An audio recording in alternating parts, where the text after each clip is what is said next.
उपस्थित ऋषि मुनियों की अभिलाषा जानकर व्यास जी के प्रसन्नता की सीमा न रही। अत्यंत ही हर्षित होकर वे उनसे प्रेम पूर्वक बोले, हे ऋषिगण, जब सूत जी अपना प्रवचन सुना रहे थे उस समय सौनकादि ऋषि उपस्थित थे।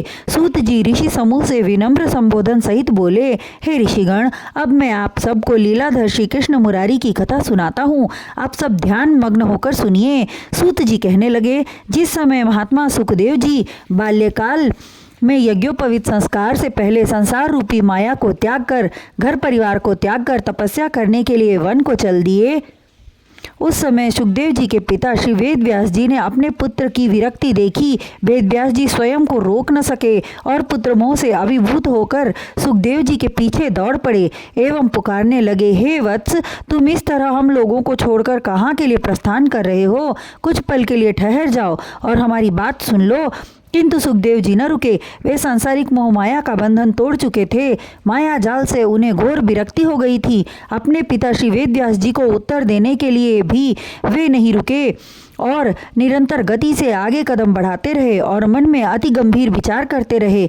वह विचार उनका अपने पिता श्री के प्रति था, जो वृद्धावस्था प्राप्त होने के फलस्वरूप भी सांसारिक माया रूपी जाल में उलझे पड़े थे। सुखदेव जी पूर्ण रूप से चुप हुए मनन करते हुए आगे बढ़ते जा रहे थे और वेद व्यास जी के प्रश्नों का उत्तर वन वृक्षों ने इस प्रकार दिया है, ऋषिराज, यह संसार गहरी निद्रा में दिखाई देने वाले सुंदर स्वप्न की भांति है।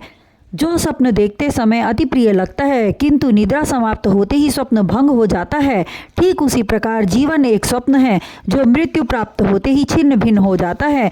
मानव जिस 5 तत्वों से मिलकर बनी सुंदर काया शरीर को अपना कहकर आनंदित होता है, वह काया तो नश्वर है। यहाँ कोई किसी का पिता नहीं, कोई किसी का पुत्र नहीं। यदि अपना जानना ही है तो आत्मा को जानो। आत्मा ही अजर और अमर है, उसकी कभी मृत्यु नहीं होती।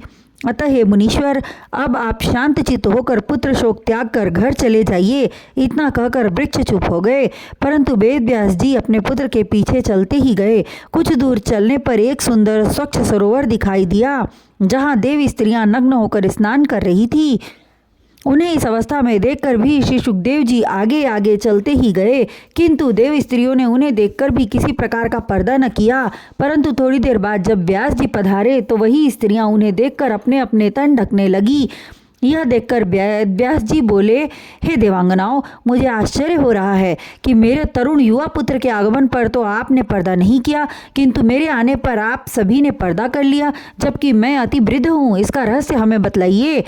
प्रश्न सुनकर स्त्रियां समवेत स्वर में बोली, आपके पुत्र श्री सुखदेव जी ज्ञानी परमहंस हैं।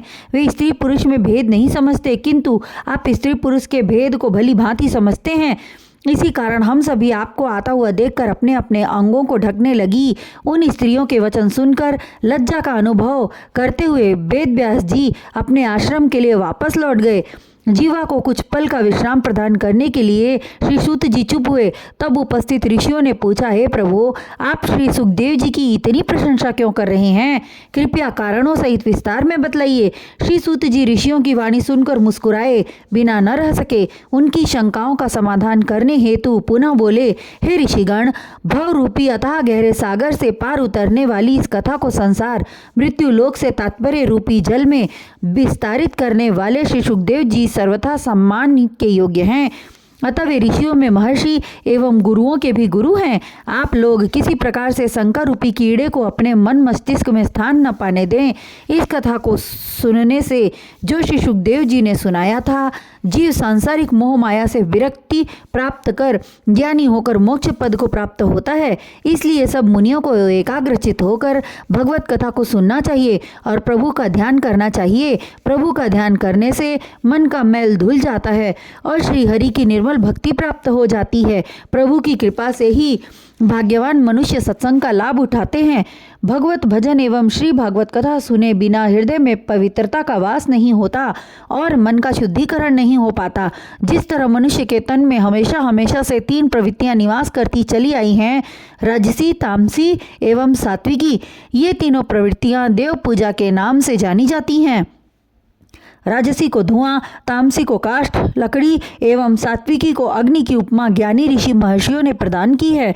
किंतु सात्विकी विधि से पूजा करना ऋषियों ने श्रेष्ठ बताया है, क्योंकि अग्नि के स्पर्श मात्र से ही वायु और अन्य वस्तुएं पूर्ण शुद्ध हो जाती हैं और शुद्ध वस्तुएं सर्वथा पूजा अर्चना के योग्य होती हैं। और सात्विकी विधि से पूर्ण रूप से प्रभु के चरणों में समर्पित होकर जो मनुष्य पूजा करता है वह आवागमन रूपी चक्र से मुक्त होकर परम पद को प्राप्त होता है।